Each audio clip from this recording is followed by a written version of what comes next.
সুস্থতা রাখার একটা মাধ্যম। আমরা যেমন ব্যায়াম করি, অনেকেই জিম করি, ঠিক ক্রীড়াও একই পর্যায়ের একটা অংশ। তবে এটা অবশ্যই লেখাপড়ার সাথে ওতপ্রোতভাবে জড়িত। এই Charabag glorious school and college প্রতি বছরই শিক্ষার পাশাপাশি তারা যেই ক্রীড়া অনুষ্ঠানের আয়োজন করেন, এই জন্য আমার পক্ষ থেকে এই স্কুল অ্যান্ড কলেজের পরিচালক মণ্ডলের সভাপতি সহ বিভিন্ন সদস্যবৃন্দ, শিক্ষক শিক্ষিকা যারা আছেন এবং ছাত্রছাত্রীরা সবাইকে আমি আন্তরিক অভিনন্দন ধন্যবাদ জানাই। কারণ শিক্ষার পাশাপাশি খেলা যেমন প্রয়োজন, আবার খেলায় অংশগ্রহণও তেমনই প্রয়োজন। যেটা ইতিমধ্যে আমরা জানি, এই কলেজের প্রধান ভাতিজা যেটা বললেন হেলাল সাহেব, খেলায় আসলে হার জিত আছে। খেলায় শুধু বিজয়ী হওয়া না, অংশগ্রহণই যথেষ্ট।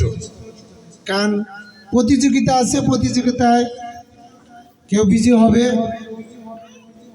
কেউ বিজয়ী হতে পারবে না। এই জন্য মন খারাপ করার কিছুই নাই, কারণ সবাই প্রতিযোগিতায় বিজয়ী হয় না। তবে আশা রাখতে হবে যে আজকে আমি হারছি, আগামীতে আমি জিতব। সেই প্রত্যাশা মানুষের উন্নয়নের শিখরে উঠিয়ে দেয়। শুধু খেলাই না, পড়াশোনায় আজকে প্রথম আমার ক্লাসের রোল এক হয়েছে।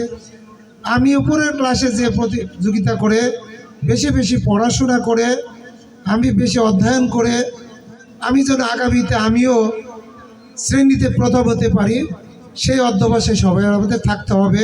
সেই মনমস্থানে আমাদের পড়াশোনা করতে হবে।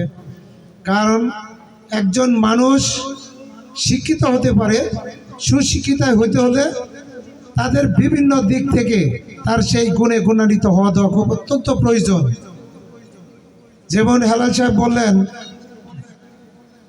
যে আমি প্রত্যেকটা খেলায় অংশগ্রহণ করতাম, হয়তো আমি খেলায় বিজয়ী হতে পারতাম না। এই যে তার মনের স্পিড তাকে আজকে এই পর্যায়ে এসে দাঁড় করেছে, তার এই ঐক্লান্তিক প্রচেষ্টা আজকে এই চারাবাগ গ্লোরিয়াস স্কুল অ্যান্ড কলেজের আজকে এই হাঁটাহাঁটি পা পা করে এই পর্যন্ত পৌঁছেছে। আমরা আশা করব ভবিষ্যতে এই স্কুল অ্যান্ড কলেজ আরও এই দেশের শিক্ষায় অত্যন্ত গুরুত্বপূর্ণ ভূমিকা রাখবে, সেই প্রত্যাশা আমার থাকবে। আমরা যারা আছি, আমাদের বিভিন্ন সময় বিভিন্ন প্রয়োজনে যে সহায়তা লাগবে, আমি অবশ্যই সেখানে থাকব, আমি ইনশাল্লাহ করব। আমি একটা জিনিস আজকের এই দিনে স্মরণ করি, আপনারা জানেন না, যেটা আমি বলবো, এই হেলাল স্যারের যিনি বাবা, উনি আমার শ্রদ্ধেয় প্রধান শিক্ষক ছিলেন। আমি যখন ক্লাস 8-এ পড়ি, তখন উনি দুসাইদ স্কুল অ্যান্ড কলেজের, এখন যেটা কলেজ সেকশনও শুরু হয়েছে, তখন স্কুল ছিল, তখন ওই স্কুলের প্রধান শিক্ষক ছিলেন। তখনই উনি অল্প কিছুদিনের জন্য আমি ওনাকে পেয়েছি। তার পরবর্তীতে উনি যতদিন ছিলেন, উনি আমাকে খুব ভালোবাসতেন, আমি ওনাকে শ্রদ্ধা করতাম। একজন সুশিক্ষিত এবং ভালো মানুষ হিসেবে শ্রদ্ধা করতাম, শুধু শিক্ষক নয়, একজন ভালো মানুষ হিসেবে ওনাকে শ্রদ্ধা করতাম। তা আমি এখানে যারা ছাত্রছাত্রী তোমরা যারা আছো, তাদের কাছ থেকে আমি এটাই আশা করব, আজকে তোমরা ছোট, আগামীতে তোমার দেশের ভবিষ্যৎ। তোমরা এই দেশের বিভিন্ন জায়গায় বিভিন্ন প্রতিষ্ঠানে থেকে তোমরা দেশটাকে এগিয়ে নেওয়ার জন্য তোমরা চেষ্টা করবা।